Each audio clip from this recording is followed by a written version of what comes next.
Muito bem. A nossa organização aqui para a apresentação do trabalho, ela tem três momentos. O primeiro momento é a apresentação do Vitor, vai procurar seu objetivo, talvez levando no máximo aí 15 minutos para apresentar o trabalho. Depois nós passamos a palavra para o Chico Bicudo, que é o nosso convidado externo. Chico faz uma arguição também no máximo de uns 15 minutos. O Vitor tem o mesmo tempo para poder responder às eventuais ponderações do Vitor, do Chico, considerações que ele fez, e a mesma coisa, então, depois para o Mauro. No final, eu, o Mauro e o Chico nos reunimos virtualmente para analisar o resultado final do trabalho e atribuir as respectivas notas. Então, Vitor, a palavra está com você. Eu peço que todo mundo mantenha o microfone desligado para evitar ruídos que atravessam aí a nitidez do som. Obrigado, Chico. Obrigado, Mauro. Vamos lá, professor Vitor Almeida, professor e daqui a pouquinho jornalista. Fala, meu. Obrigado, professor. Eu queria primeiro agradecer ao professor Chico Bicudo, ao professor Mauro do Esperon e, com certeza, ao meu orientador, o José Faro, porque sem ele não teria sido possível construir e desenvolver esse projeto. Agradecer aos professores que puderam estar aqui na minha banca para presenciar esse TCC. Bom, a ideia de um projeto que falasse sobre contra-hegemonia e hegemonia da mídia, ela nasce de uma vontade minha, que eu desenvolvo, acho que desde a adolescência, principalmente na faculdade, que se trata de uma vontade de entender a realidade brasileira mais a fundo, né? Eu sempre tive muita dificuldade para compreender porque algumas coisas são tão difíceis para algumas pessoas e tão fáceis para outras pessoas. Eu lembro de ver gente sem comer, ver gente passando necessidades, e eu falava, putz, mas como é que pode eu ter tanto e outros tão pouco? Dessa vontade, dessa indignação que eu sentia, nasceu a minha vontade de mudança, vontade de querer entender melhor a nossa realidade, a situação. E dentro do jornalismo, a hegemonia e a contra-hegemonia, os polos que estão eternamente em conflito no nosso jornalismo, no jornalismo mundial como um todo, são fulcrais para compreender a realidade brasileira. Então, a escolha do tema, primeiro de tudo, vem muito em função disso.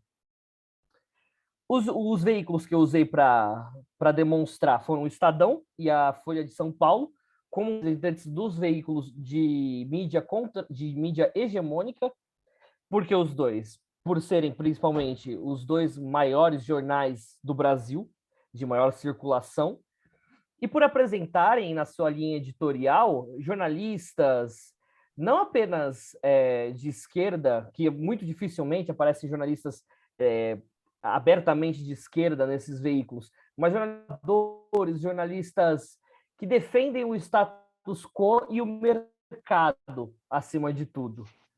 Essa foi a hipótese que eu dediquei a demonstrar nesse trabalho, de que os jornalistas, de que a linha editorial, principalmente, de ambos os jornais, era uma linha editorial que pró-mercado, pró-patrocinadores, né? Aqueles que eles servem ao mercado, que é quem paga as contas no final dos jornais, desses jornais.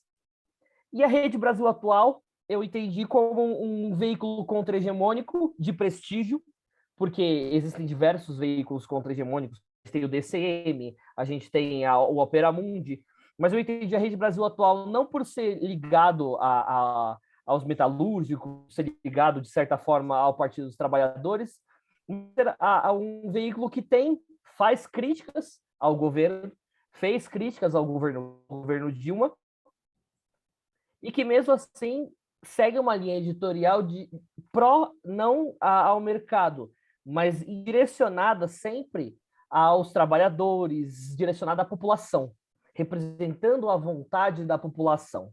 Essa foi a principal questão que eu quis apresentar.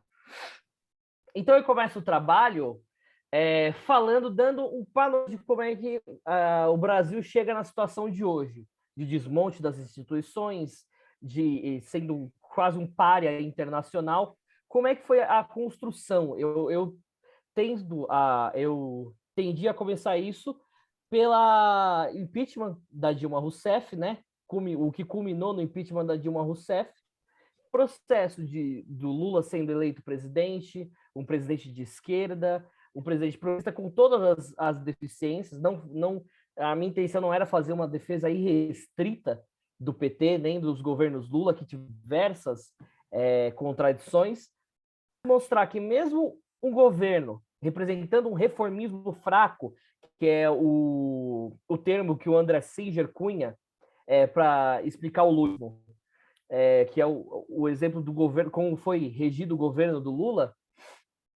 Então, mesmo nesse reformismo fraco que fez medidas emergenciais, tirou muita gente da pobreza, acabou com a fome, com a sede no sertão, mas mesmo assim enriqueceu diversos bancos, monopólios de educação se criaram muito em função disso,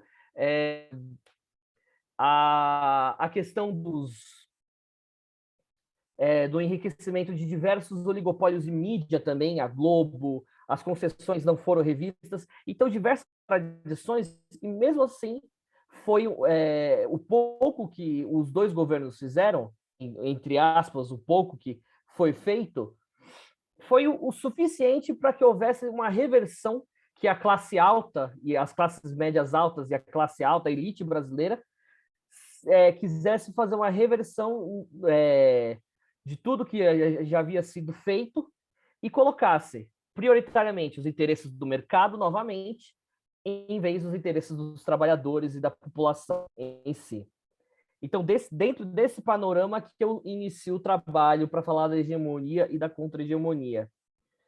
E aí eu trato do conceito de hegemonia não apenas como uma classe que domina a outra, um marxista, né, de uma classe que domina a outra.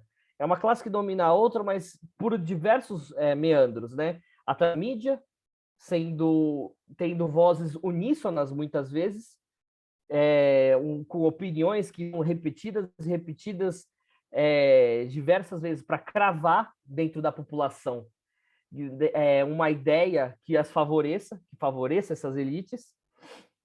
A questão do mercado, a ideologia de mercado, fazer com que as pessoas, a mídia faz com que essas pessoas acreditem que elas têm que trabalhar, reforçando o neoliberalismo, fazendo que as pessoas acreditem que têm que trabalhar justamente para poder vir a esse universo capitalista. Então, a mídia contra-hegemônica, a mídia hegemônica se constrói em disso, galgada no capitalismo, no trabalho incessante nas questões da mais-valia e representando sempre a vontade do capital das elites, trazendo as notícias e colocando o parecer sobre as notícias, as opiniões, de acordo com coisas que façam com que a população em si entenda que nós estamos errados, colocando os movimentos sociais, por exemplo, de uma forma agressiva, sempre tratando sindicalistas, tratando pessoas que lutam pela emancipação do povo brasileiro, pela emancipação nossa do capitalismo, tratando isso como se fosse algo espúrio, como se fosse algo a ser combatido. Então, dessa forma, cria-se a hegemonia de pensamento dentro da classe trabalhadora, que é justamente como ele se mantém no poder durante tanto tempo. São as vozes da elite que são repetidas diversas vezes. E a mídia contra-hegemônica não tem o poder econômico, nem de longe das elites, não conta com apoio econômico, não conta com apoio do imperialismo, por exemplo, norte-americano, que já forneceu dinheiro, já forneceu apoio, como no golpe de 64. Então, eles contam com a organização.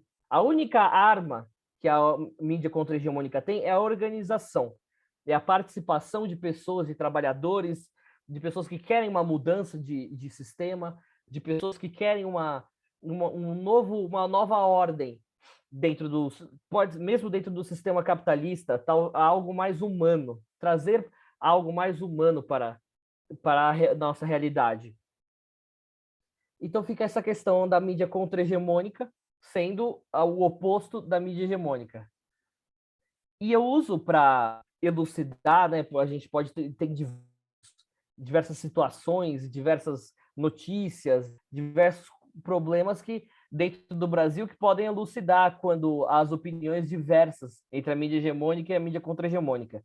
Eu optei pela Lava Jato, mais especificamente pela suspeição do Sérgio Moro, primeiro pela Lava Jato ter sido o ponto de virada, né? O turning point de uma democracia que vinha funcionando mesmo com suas contradições, todos os seus problemas, e a partir da Lava Jato, todo o conceito democrático, o tecido social é derrubado.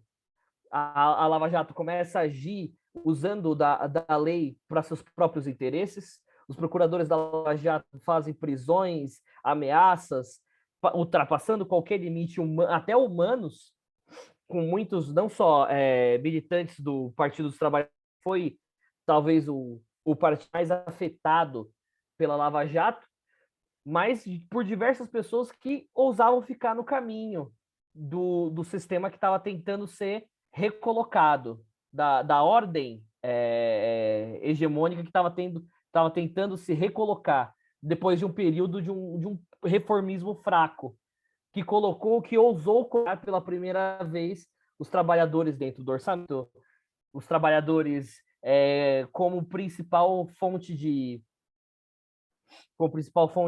como principal expoente de uma nova sociedade. Então a Lava Jato muda tudo isso, né? A derrubada da Dilma Rousseff através do golpe, a prisão do Lula, isso representa diversas situações que mostram que as nossas instituições foram simplesmente derrubadas. E a partir disso, eu escolho a suspeição do Moro, com um episódio fulcral para a gente compreender as diferenças da mídia hegemônica e contra-hegemônica. Como o Estadão e a Folha de São Paulo cobriram a suspeição do Moro, colocando como algo quase louco de se pensar, que não seria possível um juiz que julgou todos os processos erroneamente, foram provados que todos os processos julgados pelo Moro, ele julgou de maneira parcial. E a mídia hegemônica não aceita isso. A Folha de São Paulo, a Folha, o Estadão não aceitam através de seus editoriais, só ler através dos editoriais das colunas, não aceitam o que aconteceu com o Moro como algo bom. Eles acreditam que aquilo foi uma completa inversão de valores. Por outro lado, a mídia contra-hegemônica explicita e demonstra através de fatos da própria justiça, usam a própria lei para mostrar que tudo que foi feito pelo Sérgio Moro, como ele julgou os processos da Lava Jato, tudo aquilo foi feito de maneira espúria, foi feita de uma maneira errada e que deveriam ser anulados como foram. Esse trabalho se tornou bem atual, né? Principalmente agora, com diversos processos do próprio Lula sendo minados, sendo revistos pela justiça, processos da Dilma caindo em terra, processos de expoentes de petistas, né, que foram presos pelo lavajatismo, como o João Vacari Neto, que era o responsável pelas finanças do PT, tudo isso caindo por terra, demonstrando que tudo que a mídia fez para validar a Lava Jato perante a opinião pública, perante não apenas a opinião pública brasileira, mas pelo mundo, o Estadão e a Folha, usando como exemplo, eles traziam juristas de direita, juristas que enfatizavam que a Lava Jato fazia um bom trabalho, sempre trazendo referendando essas opiniões e fazendo com que criasse uma massa de pessoas completamente irritadas e contra o Partido dos Trabalhadores do governo vigente, querendo que isso acabasse de qualquer forma, que acabou culminando no IPAM mais tarde. Então o trabalho acaba versando sobre isso, sobre a suspeição do Moro, sobre como a Lava Jato cresceu muito por causa da mídia, o lawfare, né, feito contra o Lula e contra diversos políticos, que é a questão da lawfare, a tradução mais próxima seria a guerra através da lei, né, que é o uso de aparatos e aparelhos jurídicos para perseguir e difamar um político ou alguém de qualquer forma.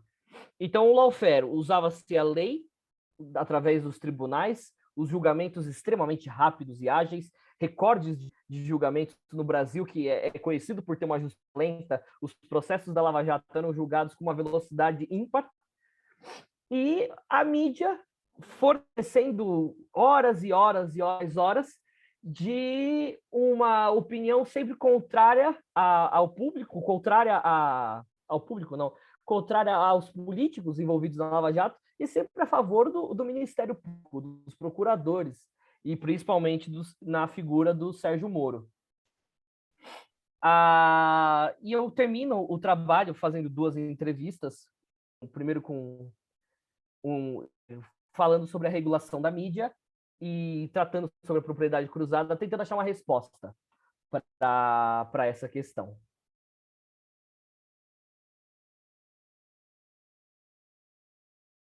Acho que está mutado, Faro. Muito bem. Vitor, muito obrigado.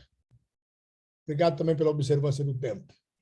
Vamos passar agora a palavra para o professor Chico Bicudo, jornalista Chico Bicudo, meu amigo de longa data, grande intérprete da imprensa brasileira. Chico, obrigado por ter aceito o convite. É um prazer ter você conosco aqui, tá bom? Vou pedir que você faça, então, a tua arguição, procurando observar esse limite de tempo, para a gente poder caminhar no eventual debate de maneira mais prolongada. Fica à vontade, Chico. E depois que o Chico falar, o Vitor pondera sobre as questões que ele apresentar. Valeu. Muito obrigado, Farão. Bom dia para todos. Eu peço licença, né? Eu já extrapolei aqui uma formalidade, tomei a liberdade de chamar o professor Faro de Farão, exatamente pelo carinho aí, pelos afetos que nos exatamente nessa direção.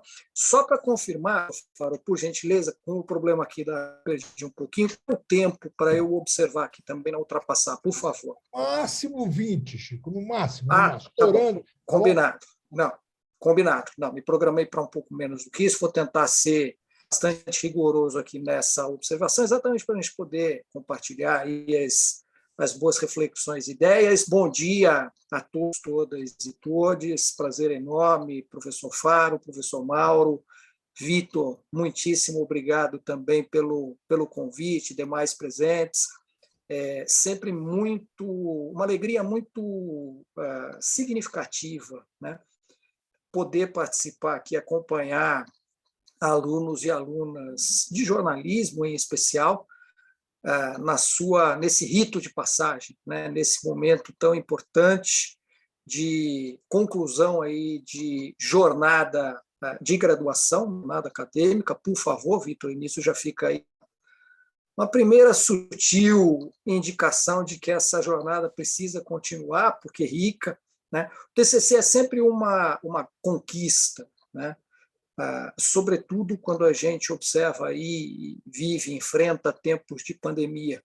O segundo semestre desse ano ainda foi, que bom, um pouco mais leve e, se eu puder chamar dessa maneira, com todo respeito às mais de 60 mil vítimas do negacionismo, da não vacina, de políticas deliberadas que apostaram aí nesse agravamento da pandemia, mas, ao mesmo tempo, deixando aqui a nossa solidariedade e abraço a todas essas famílias, né, os afetos de solidariedade, mas, ao mesmo tempo, também eu quero crer que, objetivamente, a gente tem a perspectiva de entrar em 2022 numa outra atmosfera, né, um pouco mais leve.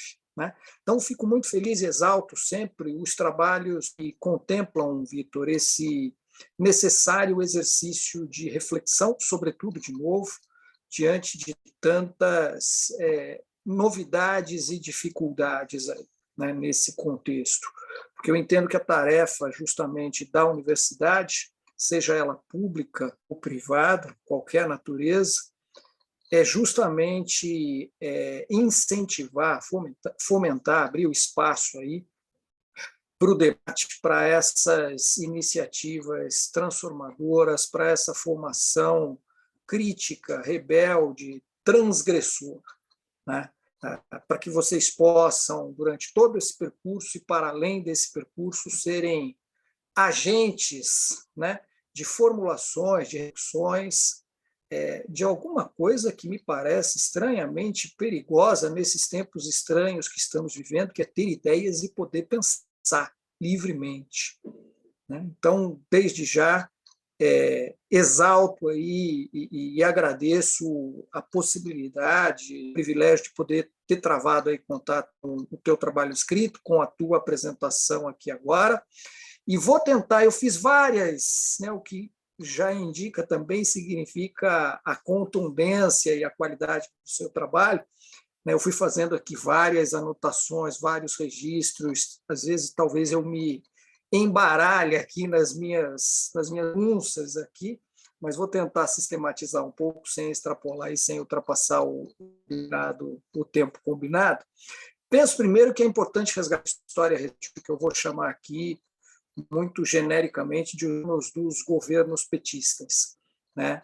Até porque, como você muito bem aponta e destaca ao longo do trabalho, essas narrativas e coberturas feitas pela grande imprensa, ou pela chamada imprensa hegemônica, foram fundamentais, não só elas, não só a imprensa hegemônica, né? É preciso pensar de maneira mais multifatorial, mas certamente elas foram protagonistas, e fundamentais para, de alguma maneira, cercar, isolar, demonizar e ajudar a derrubar, por meio de um golpe midiático, jurídico, judiciário, parlamentar, esse projeto petista em curso, né?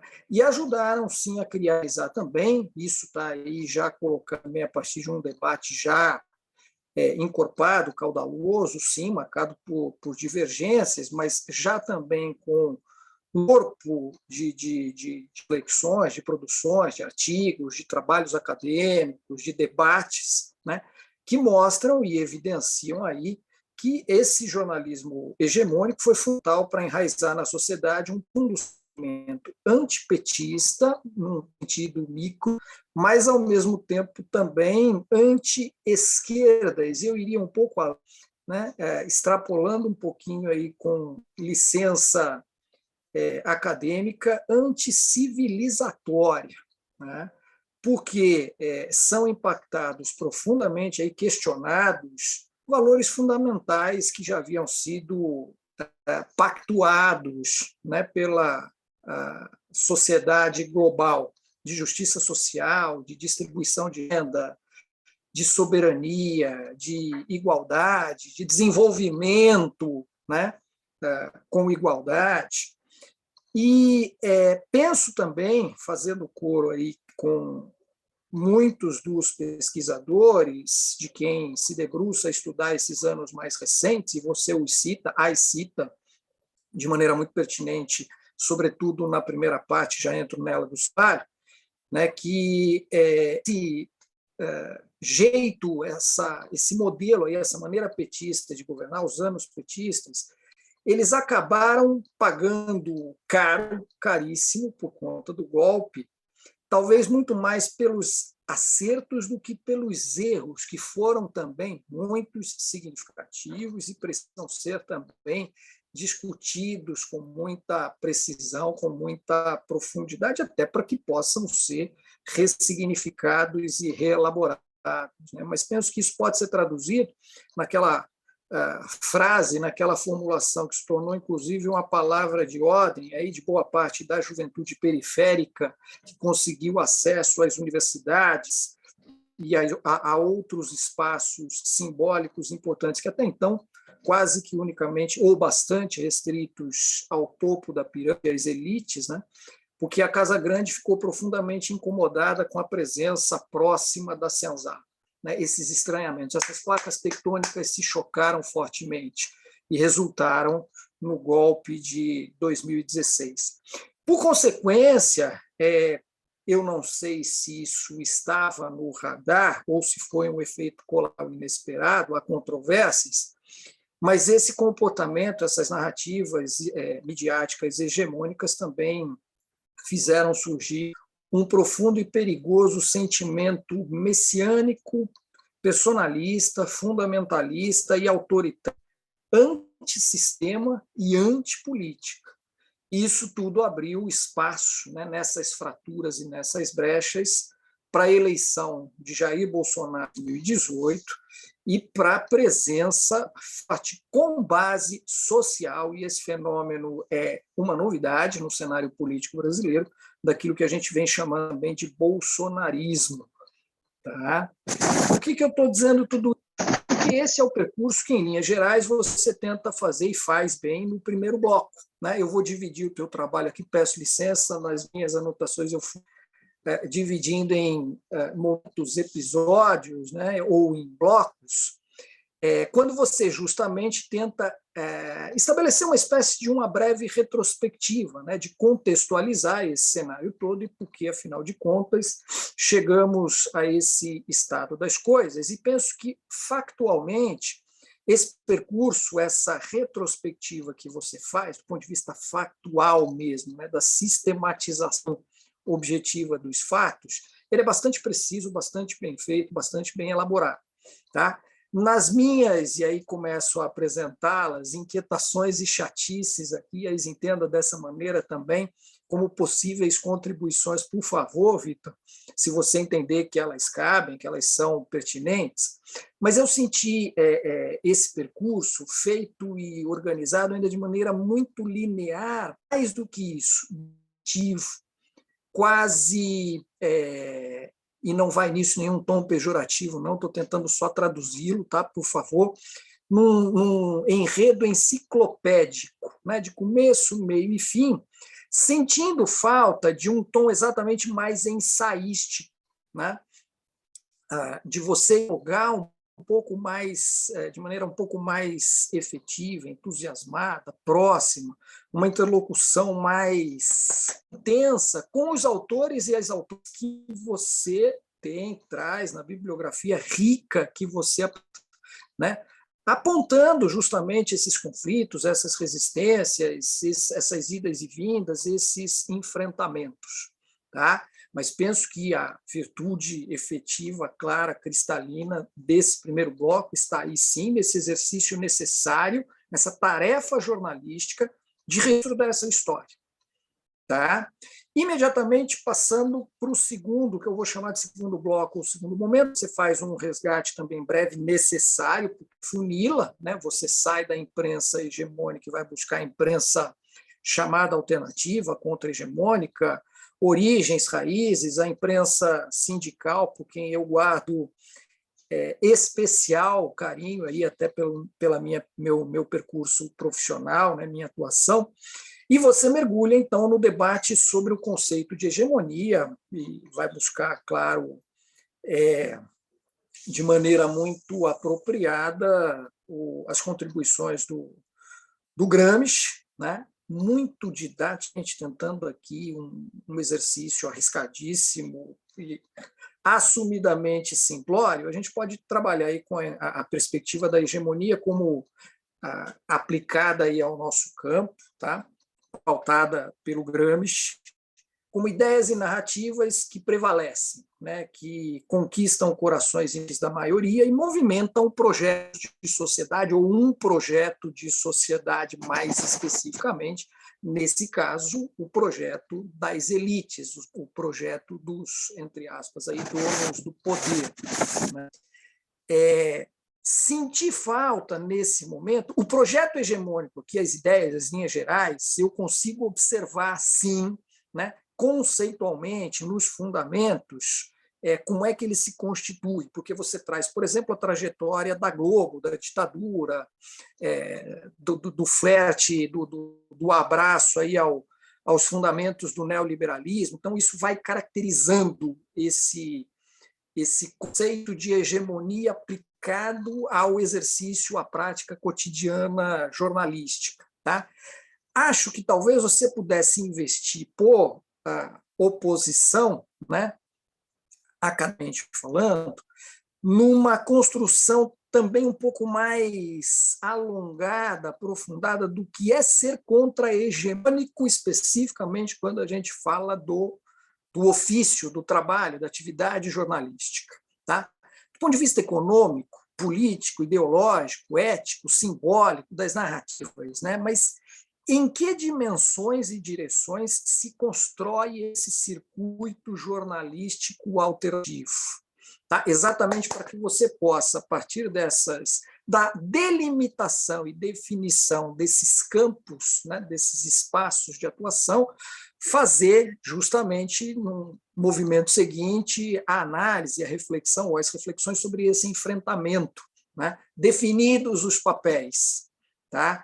Aqui acho que talvez aí quando, claro, agora com mais calma, com mais sossego, sem os atropelos, os prazos, o professor Faro mandando e-mails e WhatsApps para você, tenho certeza. Vitor, e a entrega? Vitor, já está pronto o capítulo tal? Estou vendo aqui, ouvindo.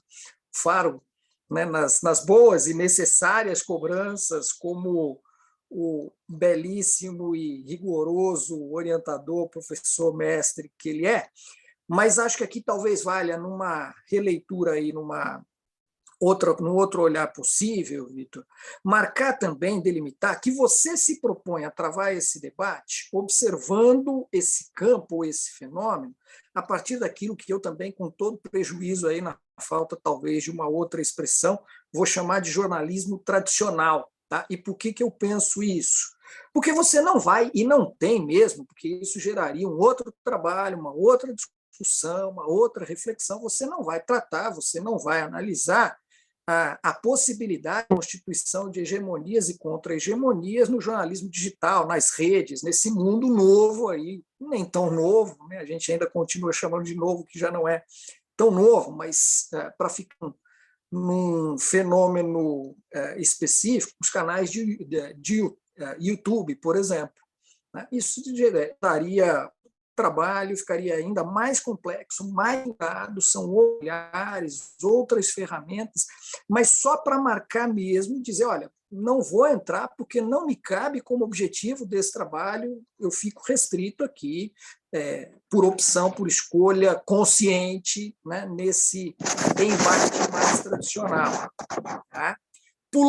Avançando aí já para o terceiro bloco, que é quando você vai mergulhar naquilo que eu também vou me permitir chamar aí de estudo de caso. Né? É aí que você vai, de fato, construir, sistematizar e organizar as suas contribuições específicas, estabelecendo e evidenciando as diferenças de discursos, de coberturas, de propostas, de linhas editoriais, nesse enfrentamento entre contra hegemonia, grande imprensa e imprensa alternativa.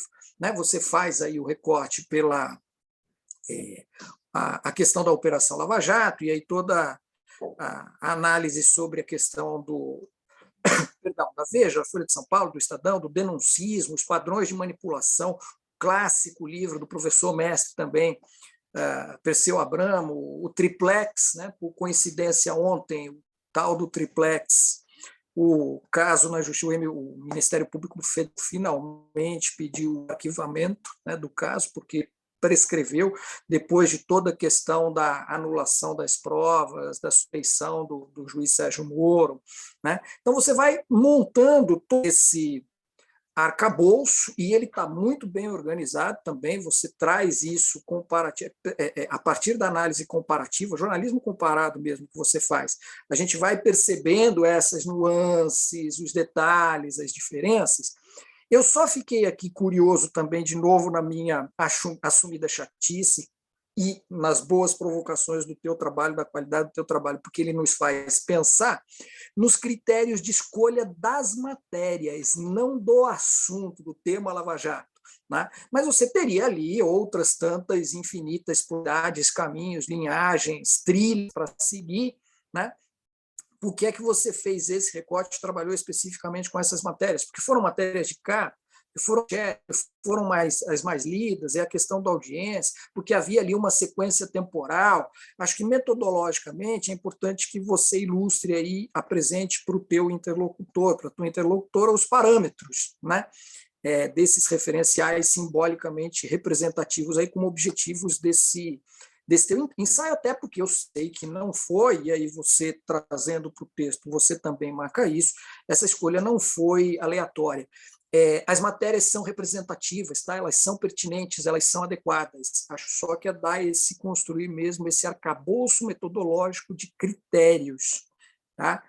Por fim, você volta ali naquele último momento a uma breve sistematização também das histórias da Folha e do Estadão, e aqui me pareceu, talvez, se você me permite a sugestão, que acabou, nesse momento derradeiro ali, você acaba perdendo um pouco de vista o contra-hegemônico. Né? Você vai de novo para o hegemônico, porque você pega dois veículos fortemente representativos dessa vertente. Então, talvez pudesse aparecer, e claro, de novo, agora com mais calma e tudo mais, num bloco anterior, quando fala da Globo, por exemplo, talvez você pudesse agregar, colocar ali junto, em parceria, em sintonia, o Estadão e a Folha, esse é o bloco, para depois trazer a Rede Brasil, e depois fazer a comparação. Acho que, em termos de sequência, talvez pudesse compor aí um conjunto mais harmônico, tá? Que ele me pareceu, me causou, te confesso, um certo estranhamento, tá? Porque vinha para um determinado rumo, aí depois a gente voltou, eu fiquei aqui, opa, peraí, entendi, mas, se você me permite, aqui a sugestão. E, por fim, para concluir, quando você vai lá também, e aí vou dialogar com as tuas conclusões, tenho plena concordância, Vitor, que a democracia, o resgate, a reconstrução e a consolidação, o avanço da democracia no Brasil, tudo isso passa necessariamente por falar também, democratização dos meios de comunicação e do trabalho jornalístico. Tá? Seja ele analógico, digital, diferentes meios e plataformas. E não, isso não se trata de censura. Cada vez que a gente levanta o debate, que se procura discutir, refletir, pensar sobre controle social da mídia, sobre limites para a atuação do jornalismo e dos jornalistas, vem a grita, é censura, é censura, é censura. É preciso limpar, diferenciar e, de novo, estabelecer claramente quais são os limites entre o horror da censura, que deve ser sempre combatida, e a necessária construção dessa democratização do jornalismo e dos meios de comunicação. Né? Porque essa é uma exigência civilizatória. Porque, com a repetição, ele é condição de existência da democracia. E, portanto, trata-se aí de uma tarefa, de uma pauta importantíssima, de uma agenda, de um futuro próximo governo, a gente espera, democrático e popular. Reconstruir os fundamentos da democracia no Brasil significa colocar também para o debate público e como pauta prioritária a necessária democratização dos meios de comunicação no Brasil. E, portanto, o teu trabalho, nesse momento, nesse contexto, diante desses desafios imensos, tem aí também imensas contribuições ao levantar esse necessário debate com a pertinência, o rigor de análise que você traz. Tá bom? Espero que eu tenha, eu não controlei aqui, espero que eu tenha, mas como o professor Faro não levantou a mãozinha, nem achou, eu imagino que eu tenha sido cumpridor aí do nosso tempo combinado. Muitíssimo obrigado. Com a precisão cirúrgica. 20 minutos cravados do cronômetro do professor Faro. Parabéns. Muitíssimo obrigado. Muitíssimo obrigado. E bom, Vitor, a palavra está com você. Obrigado, professor Francisco. É uma honra ter o senhor na banca, primeiro de tudo. E eu queria agradecer muito pelas suas críticas, pela sua fala sobre o meu trabalho. Agradecer ao senhor também, que o senhor tem um trabalho, falando um pouco não só sobre o trabalho, o senhor tem um trabalho sobre a Caros Amigos, né? Sobre a revista Caros Amigos do seu mestrado, que é muito interessante. Eu tomei a liberdade de ler ele um pouco, então achei muito interessante e ajudou a elucidar um pouco mais sobre questões da mídia contra-hegemônica. A Caros Amigos era uma revista em que em casa fazia muito sucesso, podemos dizer assim. Eu tomei algumas notas do que o senhor falou. Primeiro sobre a Casa Grande a Senzala, né, que o senhor coloca no começo do meu trabalho, é justamente isso, né, a incomodação que o governo petista, o reformismo petista traz é gigante na a elite brasileira. Eu até coloco um texto da Nanusa Leão, que chama Ser Especial, que ela foi publicada na Folha de São Paulo, que fala que as coisas param de ter graça quando as pessoas comuns, ditas por ela, né, quando os pobres começam a frequentar. Então não tem graça para ela, não tem graça mais pegar um avião, não tem graça mais ir no shopping, porque não é algo exclusivo.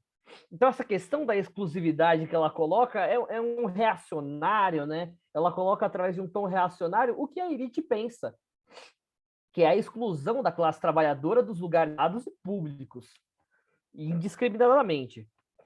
O tom impessoal que você colocou, eu fiquei com muito medo de deixar pouco descritivo, de errar factualmente.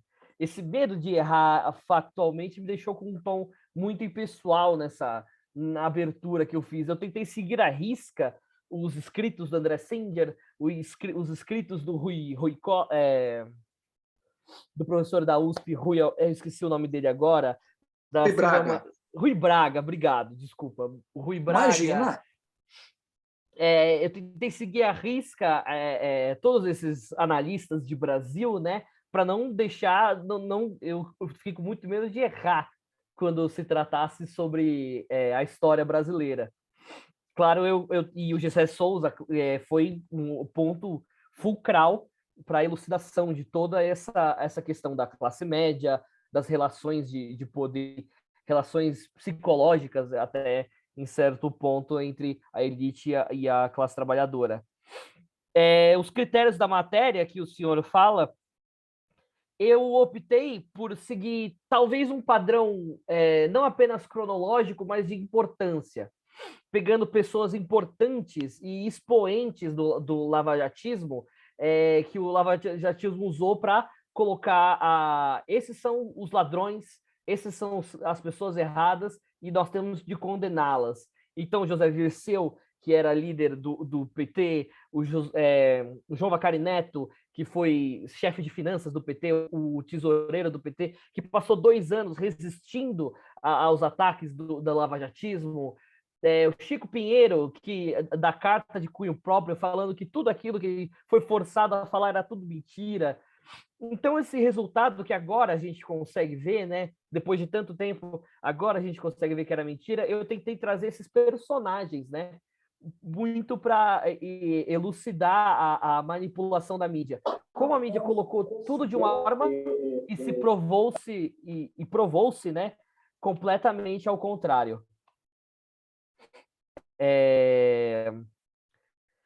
E, por fim, o senhor coloca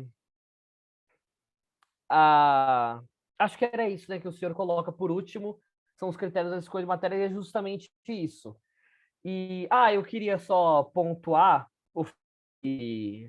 da impessoalidade, se ficou meio impessoal essa questão, foi justamente para deixar o máximo possível próximo da realidade que eu gostaria de apresentar. Acho que é isso. Eu não sei se eu respondi as questões que o senhor propôs.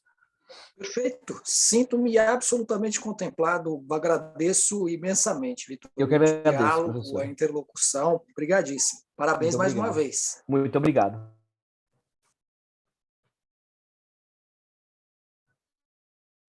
Mauro está no mudo. Pronto. Agora sim. Obrigado, Chico. Obrigado, Vitor. Vamos então passar a palavra para o senhor Mauro. Peço ao Mauro também a mesma coisa que eu pedi ao Chico, observância do nosso tempo. Mauro, em primeiro lugar, obrigado por ter aceito o convite. Um prazer ter você aqui. Mauro é um companheiro nosso de grandes embates intelectuais do curso. e tenho contado com a colaboração dele em várias aulas, minhas disciplinas. Enfim, é uma satisfação ter tanto o Chico quanto o Mauro aqui. O risco de ter uma banca tão boa se a gente esquecer o candidato. Tá bom? Deixar o Vitor. Tá bom? Valeu, então, Mauro, com a palavra. Bom, gente, olha, bom dia a todas e todos. Olha, um prazer estar aqui. Quero agradecer muitíssimo, Vitor e Faro, o convite, agradecer a oportunidade do debate. Francisco, gostei muito de ouvi-lo, prazer em conhecê-lo e ouvi-lo. Questões absolutamente essenciais na minha avaliação que traz e fundamentais para o debate contemporâneo. Enfim, eu acho que muito bom poder ouvir essas questões que você trouxe aí com muita limpidez. Eu acho que quero já começar aqui. Eu acho, Vitor e Faro, né, e Francisco também, que os trabalhos de conclusão de curso, quando eles decidem pelo formato de monografia, eles constituem assim um grande momento de decisão com o apreço pela escrita. O que significa que isso é também um diálogo com os trabalhos que estão justamente pelo audiovisual, por exemplo, pelos outros formatos, por exemplo, no campo do audiovisual, mas que, às vezes, a gente também sente falta de um trabalho que decida pelo campo mais no formato monográfico. Então, nesse sentido, Vitor, eu quero dizer para você que é muito bom, não é, estar diante de textos mais densos, não é? Que se demorem mais no formato escrita, portanto. Então, essa é uma percepção que eu tenho também, de quando nós temos monografias, como você coloca, e que você já diz no título que pretende que seja um formato de ensaio, não é? Também é muito prazeroso saber também dessa decisão, porque ela tem uma importância também grande, tanto quanto os formatos outros que os trabalhos de conclusão de cursos da PUC têm, como os documentários, os livros, reportagem, etc., né? Os fotográficos, entre outros suportes narrativos. Então, li com muita satisfação, Vitor, o teu trabalho. Ele surge no momento político de Brasil absolutamente delicado, difícil, com grandes formas de violência à liberdade, com grandes formas de destruição do que a duras penas foi construído e vai demorar para ser reconstruído, num momento de muita delicadeza, de muita emoção, de muita revolta contra as posições deste governo atual em relação à pandemia, aos avanços científicos, à ciência mais engajada, né, na saúde pública, ataques à saúde pública, ataque à ciência que procura ganhar tempo a esse momento tão delicado aí, com essas todas as quais Francisco já mencionou tão bem. Então, eu acho que o trabalho surge num momento absolutamente essencial e que ele nos brinda, Vitor, acho que o teu trabalho é isso, né? Ele nos brinda com uma percepção e uma compreensão, são questões diferentes, né? Uma percepção e uma compreensão de um processo para o qual você avança bastante. Acho que, na perspectiva jornalística, o trabalho também é um chamado para a sensibilização dos alunos que estão começando a graduação, não é? Você brinda a graduação com isso, com esse seu trabalho, você celebra a consciência de classe, e gostaria de me mobilizar um pouco nessa direção, e acho que são muitas essas questões que elas são questões que, na verdade, sistematizam de uma forma sintética, eu diria, as questões talvez mais fundamentais que estão em jogo nesse processo que você recorta, né? E esse olhar sobre a realidade social, econômica, política, cultural, midiática, é um olhar absolutamente necessário também hoje, não é? Então, é a direção que eu quero apontar algumas questões que me chamaram muito a atenção, além dessas que já li aqui, não é? Então, nessa direção, Vitor, quero colocar aqui a minha satisfação quando eu termino o trabalho e há uma proposta aí, né? E aí essa proposta justamente, frequentemente, como Francisco levantou, eu quero referenciar também o aspecto com o qual eu concordo também em relação às falas do Francisco, que é justamente a maneira pela qual alguma sistematização, talvez agora tenha mais tempo de realocar, não é, o perfil epistêmico, inclusive, não é, mas teórico e metodológico, né, de tornar um trabalho assim que, pela sua sensibilidade, pela tua vocação investigativa, você pode calibrar talvez essas questões aí com esses ajustes, não é? Então, são questões que, claro, elas só vão ampliar ainda mais e elevar ainda mais o relevo, a importância do teu trabalho. Então, já coloco esses elementos de início. Eu queria começar, Vitor, inclusive lembrando a citação que você faz justamente do Gramsci, né? E que nessa direção, né, a citação inicial do Gramsci achei muito pertinente, né? Porque essa citação inicial, ela acho que é uma linha de corte, uma linha que é de corte político forte, e nisso eu acho que ela, ao abrir o trabalho, por acaso ela está ali no início, né? Ao abrir o trabalho, ela levanta muitas questões e eu acho que diz muito sobre você, não é? E nisso também acho que há uma questão aí fundamental, que é a seguinte: quando o Gramsci diz na citação que você traz, vivo, tomo partido, por isso odeio quem não o faz, odeio os indiferentes, quando ele diz isso, fica para mim a ideia, porque quando ele critica os indiferentes, na verdade, a gente sabe, e isso nos instiga a pensar, que a indiferença não é indiferente, porque ela não está no campo da neutralidade. E mesmo que ela estivesse propositadamente no campo da neutralidade, a neutralidade revela o seu inverso. A posição do sujeito que se põe como neutro revela justamente a sua não neutralidade. Ele escolhe ser neutro.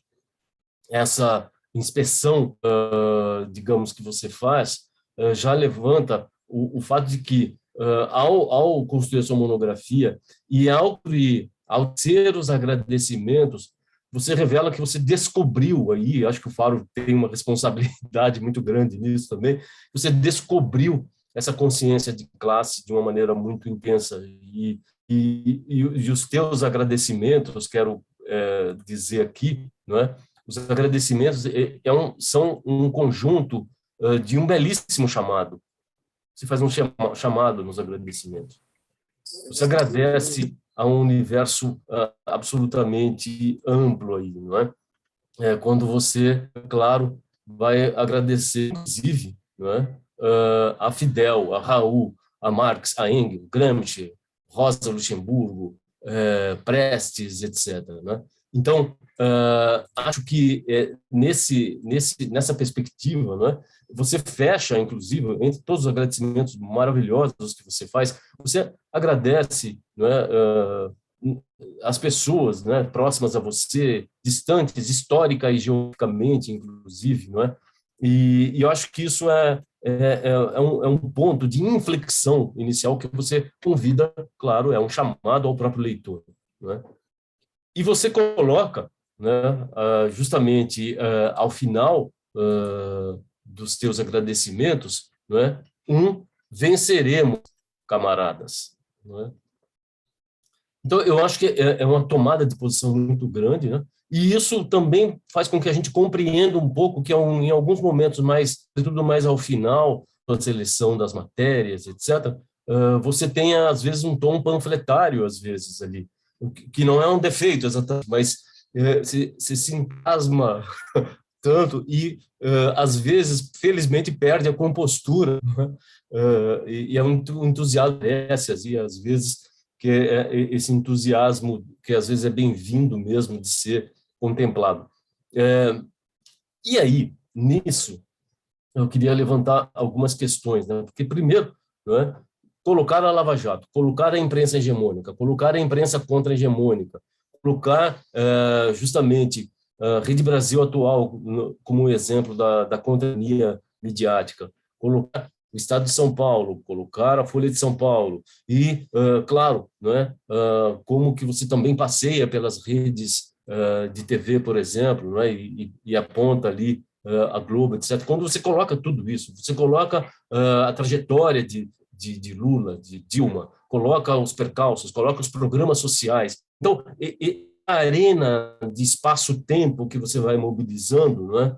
E apesar de idas e vindas, às vezes a gente, como leitor, a gente se perde um pouco. Opa, ele voltou aqui, como o Francisco levantou, ele voltou aqui, ou como é que ele organiza, como é que o critério, não é, de seleção de alguns critério de alguns cortes seletivos que você faz ali, não é? Às vezes, talvez, sobretudo na apresentação, você pudesse mobilizar mais o leitor, não é? Sabe, guiar melhor o leitor para que ele não se perdesse às vezes, não se desorientasse um pouco nessa arena. Mas tudo que você levanta ali, Vitor, fica ao final da minha leitura, fica uma questão absolutamente essencial do teu trabalho, né? Que é esse chamado, que é, inclusive, esse chamado para que a gente reflita sobre a trajetória das esquerdas, das suas organizações, das extremas direitas. Nesse curso agora, ler isso não é pouco,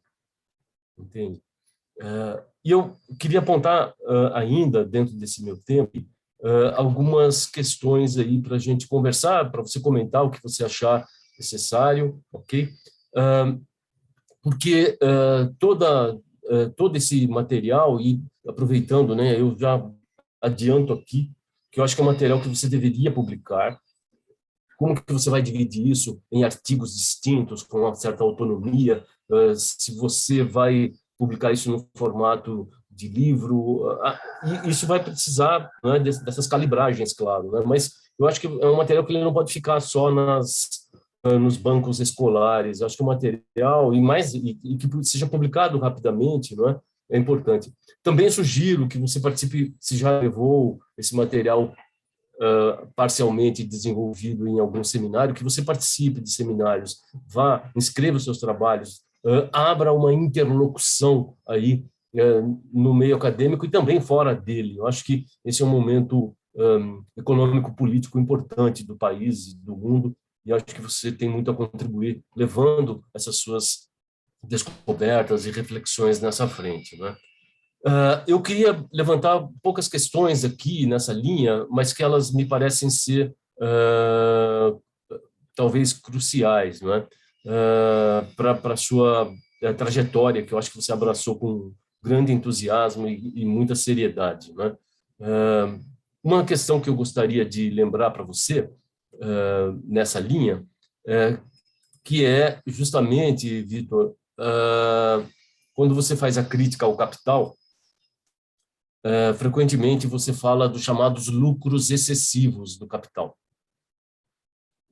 Isso é uma questão que eu entro agora, que ela é conceitual, ok? Mas por que ela é conceitual? Porque, em primeiro lugar, ela é prática, ela é empírica.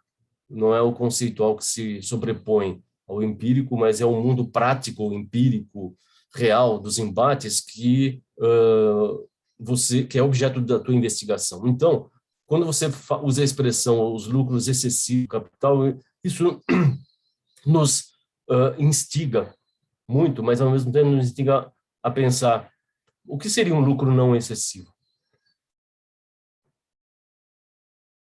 Por quê? Porque existe um lucro que é baixo demais e deve subir, ou existe um lucro normal que deve se manter? A ideia de normalidade, falta ou de excesso, quando ela de lucro, ela é suspeita. Porque o capital não quer um lucro excessivo, ele não adjetiva o lucro como tal. E o capital, ele não quer também, e às vezes você usa o capital quer o lucro máximo, o capital não quer o lucro máximo, ele quer o lucro sempre ampliado, porque o máximo é pouco. Então não existe um máximo, porque o máximo limita, todo máximo é também limite. Lucro máximo, e ainda que seja a força da expressão, né, a contundência do teu trabalho, acho que ela pede a precisão também contundente aí de algumas frases. Então, o capital não quer um lucro máximo, ele quer um lucro sempre ampliado, porque o máximo é limite, e o capital não quer limites. O que não quer dizer que ele não sofra as consequências da sua exacerbação violenta da força de trabalho, etc. Acho que também é necessário fazer esse ajuste fino dessas questões. Outro ponto, Vitor, e eu aponto assim, tem uma questão vocabular aí, também que acho que talvez um ajuste fino. Por exemplo, quando você fala, e você fala claramente a favor da população trabalhadora, ou seja, a favor dos trabalhadores e trabalhadoras, claramente está colocado ali. Mas você usa, sobretudo, sociedade e, uma vez ou outra, população. Acho que precisa ajustar o corpo vocabular disso, né? Em nome da sociedade, porque sociedade somos todos, o que inclui a força de trabalho, o capital e o Estado Nacional. E ainda nesse ponto, então, acho que precisa, talvez, não é padronizar, mas você escolher o vocábulo que melhor expressa a tua defesa, né, da democracia. Então, o termo sociedade, ele não é que ele seja um equívoco, entende? Mas é que ele talvez não contemple o eixo político contemplado por você, né? Do ponto de vista da escrita, dois eixos. Primeiro, o Estado, quando você faz referência ao Estado, na literatura da ciência política, por exemplo, quando se fala da instituição Estado, se escreve com E maiúsculo. Via de regra, é mais comum isso. Então, pense sobre isso depois nessa revisão aí, que com mais tempo você vai fazer, o Estado Nacional, né? Muito bem. E aí é um momento, no segundo aspecto, que acho que vale a pena também, você vai estar, claro, com tempo para fazer uma revisão da pontuação. Às vezes a gente tem que voltar para... Não é uma questão formal, não, né? Até porque no entusiasmo, né? A pontuação, ela derrapa aqui e ali e tal, mas isso você vai ajustar, isso numa sentada você corrige o trabalho todo, né? Mas eu acho que do ponto de vista vocabular, pensar na expressão sociedade, população, em que contempla ou não a força de trabalho, trabalhadoras, trabalhadores, em que momento acho que vale a pena esse ajuste fino. O outro não é um erro escrever Estado com letra minúscula, mas para contemplar e para você dialogar mais, né, com os seus pares, né, acho que o Estado Nacional é uma instituição que talvez esteja nesse momento. E mais, te pergunto, que tipo de instituição é o Estado Nacional? Ok? Para você. Que tipo de instituição? Quero te parabenizar, estamos aqui nos 18 minutos aqui, só para finalizar, parabenizar você e a parceria e orientação com o professor Faro, né, nessa frente toda, né? Há várias questões aí que depois a gente pode conversar, mas olha, parabéns, Vitor, prazer estar aqui, assim, e saber da contundência do teu trabalho. Muito obrigado. Mauro, você foi tão rigoroso quanto o Chico. Obrigado, Mauro, obrigado. Vitor, a palavra está com você. Provocação é o que não falta. Obrigado, Mauro, primeiro de tudo. Obrigado por ter aceitado vir na banca. Obrigado por ter analisado o meu trabalho tão bem, assim como o Francisco. É muito bom para o meu movimento, como eu pretendo seguir, pretendo seguir a carreira acadêmica, pretendo fazer mestrado, doutorado, seguir pesquisando dentro desse universo da política, até mesmo da questão da sociedade, como o senhor pontuou. e são críticas extremamente necessárias para a melhora do meu trabalho. O senhor me perguntou sobre como eu entendo o Estado Nacional. É algo complicado para se dizer em tão pouco tempo, mas Estado Nacional eu acho que engloba, além das pessoas que moram nele, das questões físicas, né, de um Estado, dos limites interestaduais, entre cidades.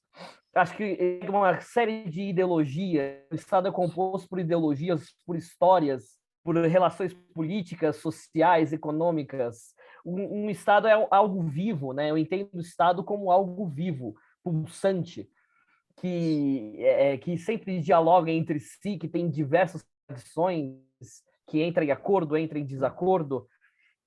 Então, por exemplo, o Estado brasileiro, existem diversos Brasis dentro do Brasil, né? Meio colocar assim, mas é uma realidade que existem diversos Brasis dentro de uma mesma cidade. As diferenças abissais, econômicas, sociais, isso tudo forma um Estado nacional.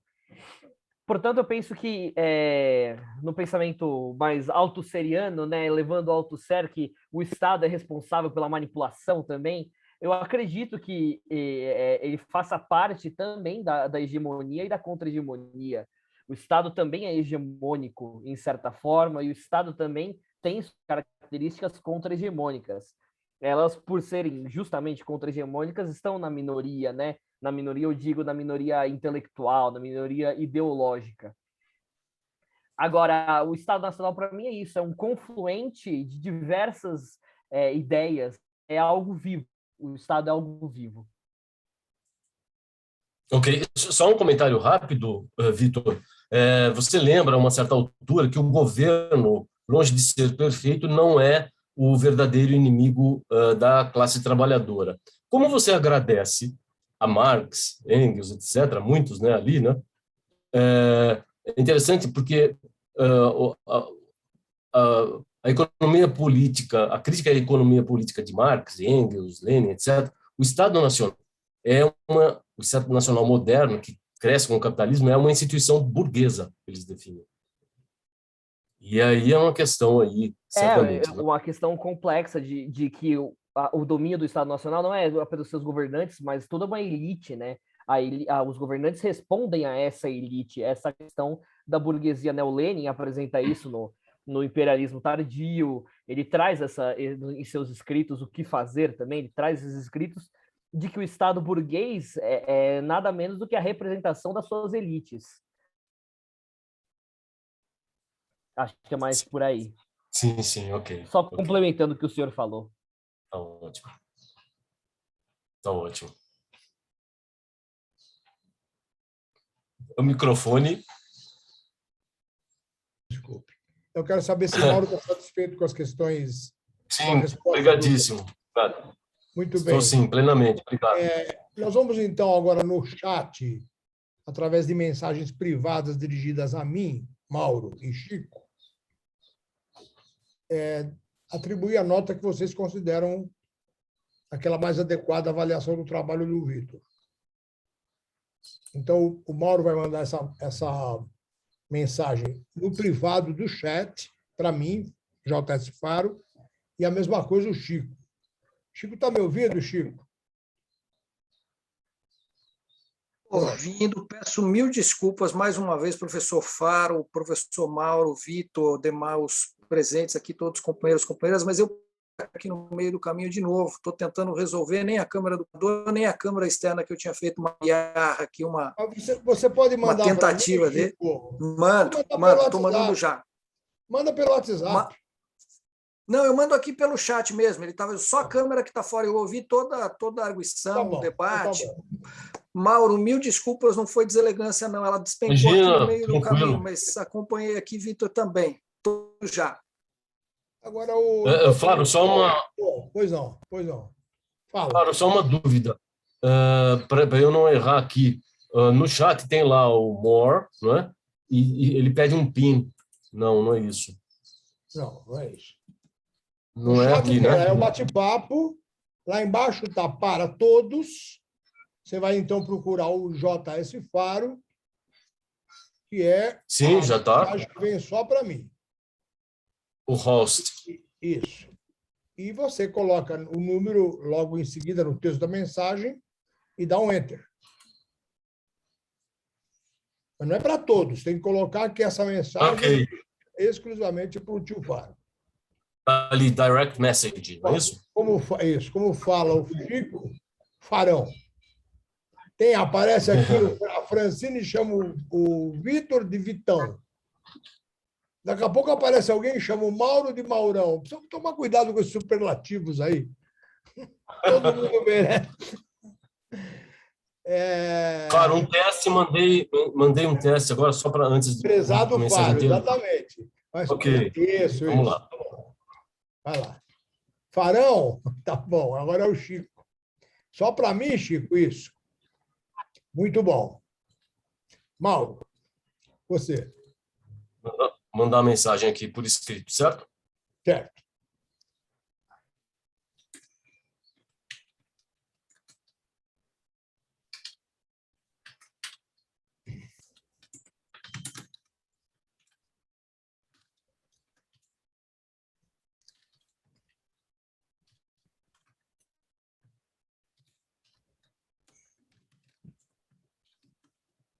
Ainda não recebi, Mauro. Não, estou digitando, tá? Certo.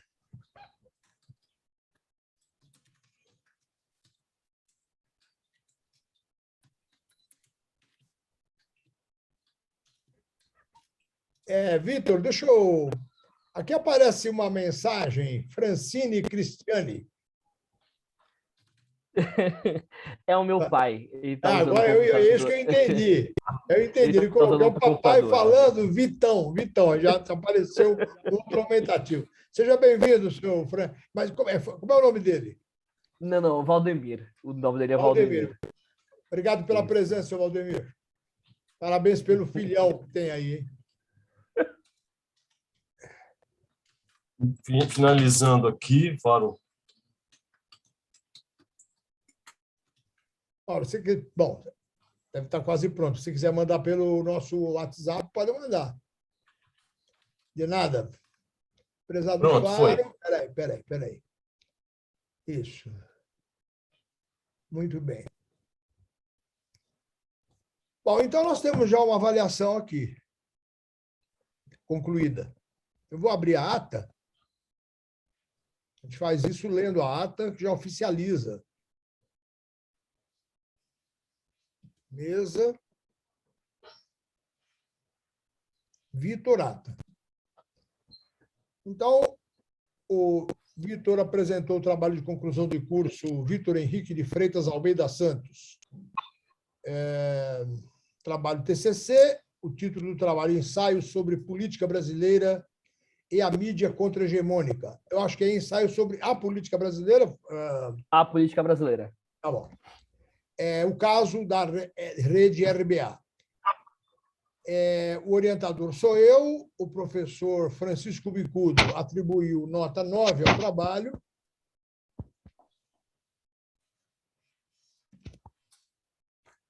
O professor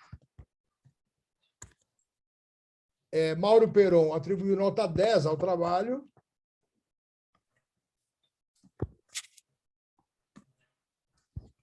E o professor Salvador Faro atribuiu, acompanhando o professor Mauro Peron, nota 10 ao trabalho. Alguém faz essa conta para mim? 29 dividido por 3? Por favor. Sim. Faz para mim aí, Paulo.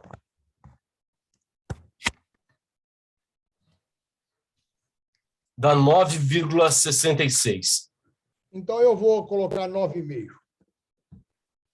Vitor, está certo isso? Tá ótimo, tá certo. Eu posso colocar nota 9,66, mas esse quebrado cai no caminho. Tranquilo. Pergunto para a banca se é razoável arredondar de 9,66 para 9,5. Absolutamente de acordo. Também. Você, Mauro, tudo bem? Tudo sem problemas. Vitor, muito bem. Então, tá bom. Então, o nosso querido Vitor está aprovado na apresentação do seu TCC, com a nota final 9,5, fazendo jus, portanto, ao diploma de jornalista profissional.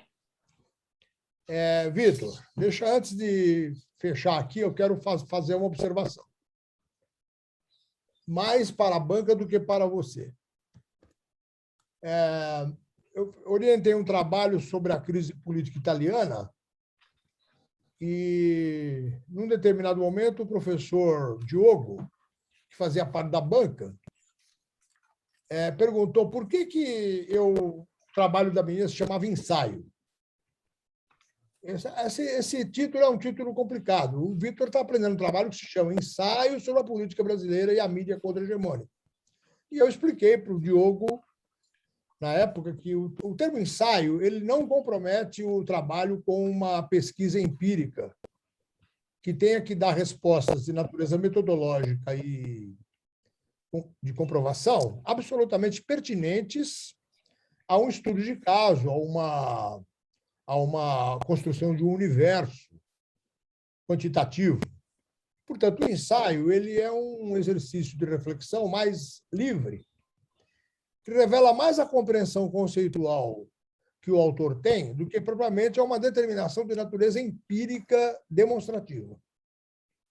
Portanto, quando nós começamos a conversar sobre esse trabalho que o Vitor está apresentando agora, a primeira coisa que me chamou a atenção foi justamente um aspecto que o Mauro levantou, a abrangência da análise do Vitor. Ela é imensa. E ele jamais poderia ter tratado isso através de uma resenha das matérias ou através de uma pesquisa de natureza empírica. Por exemplo, quantificando matérias contra-hegemônicas e matérias hegemônicas. Então, eu considerei mais adequado, e nesse caso a responsabilidade é minha, que o trabalho do Vitor fosse encarado como um ensaio, quer dizer, um exercício de reflexão, de interpretação sobre o momento da realidade brasileira. Nesse momento da vida intelectual do Vitor, e levando em conta que ele está se formando, ele demonstrou, na minha opinião, um vigoroso até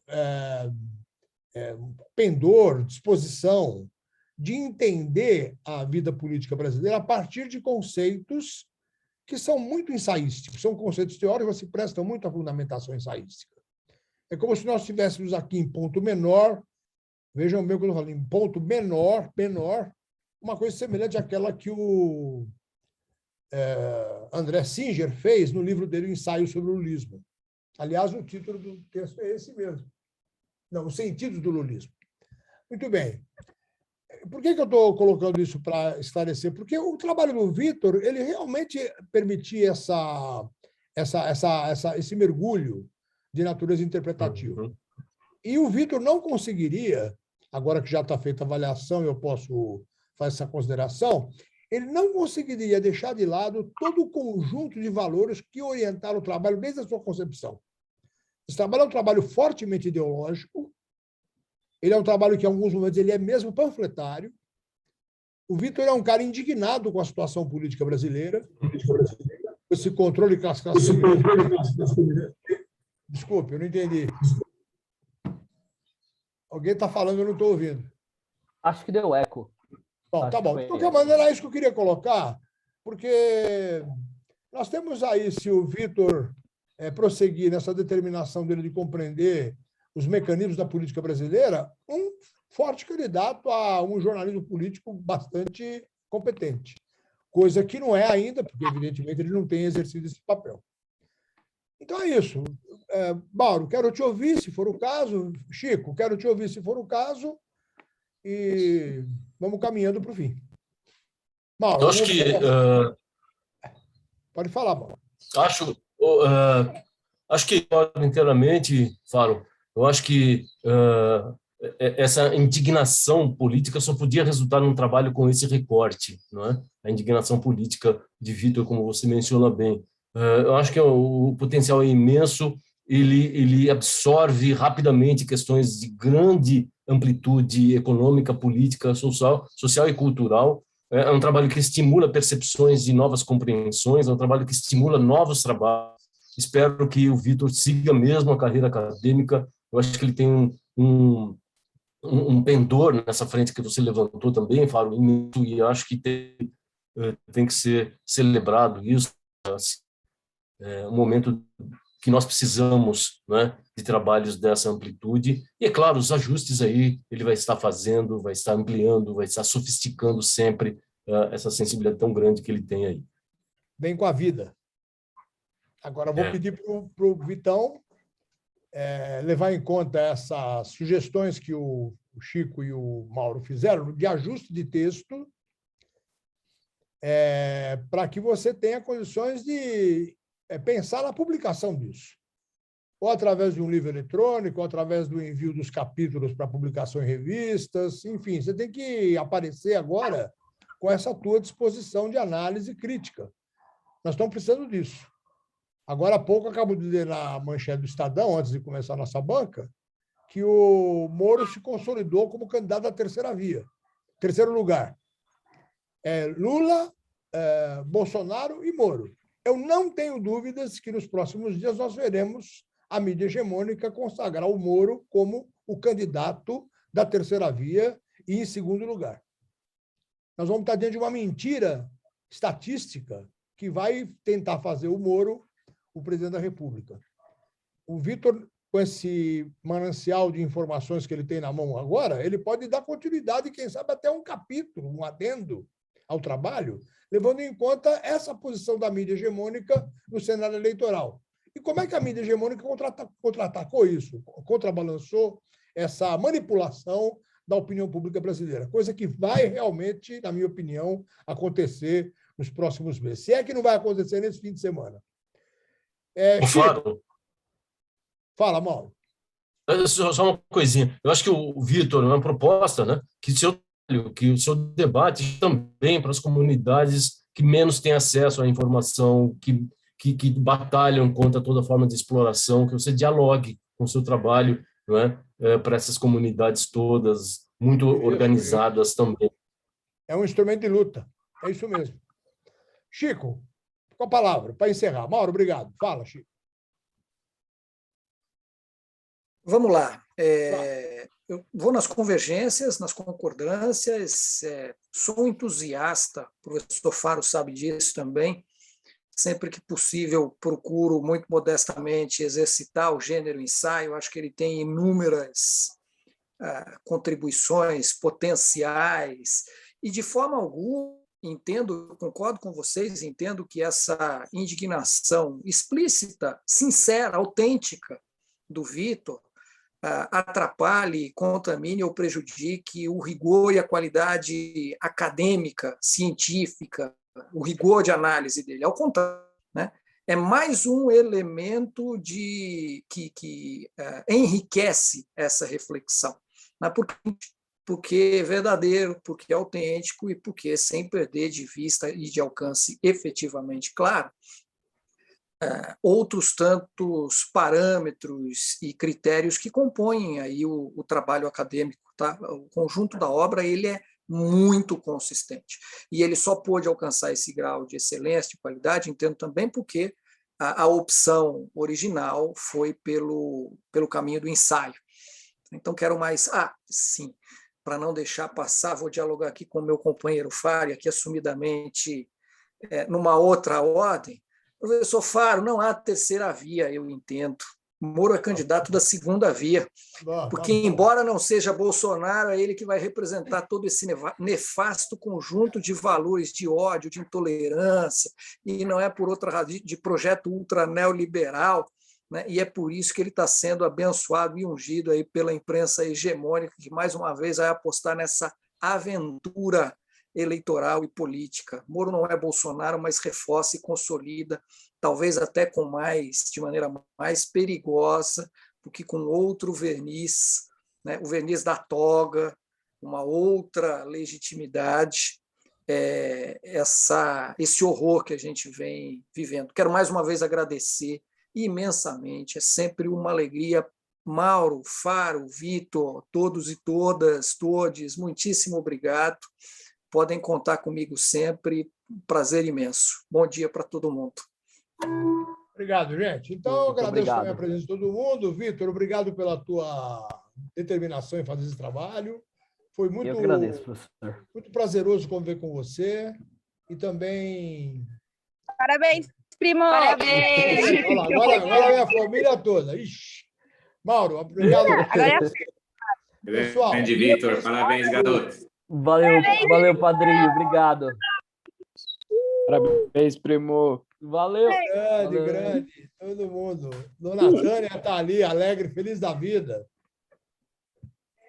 Bom, gente, eu vou encerrar, então, fechar a classe agora. Abraço para todo mundo, obrigado pela participação. Obrigado. Bom dia. Tchau, Bom dia a todo mundo. Tchau.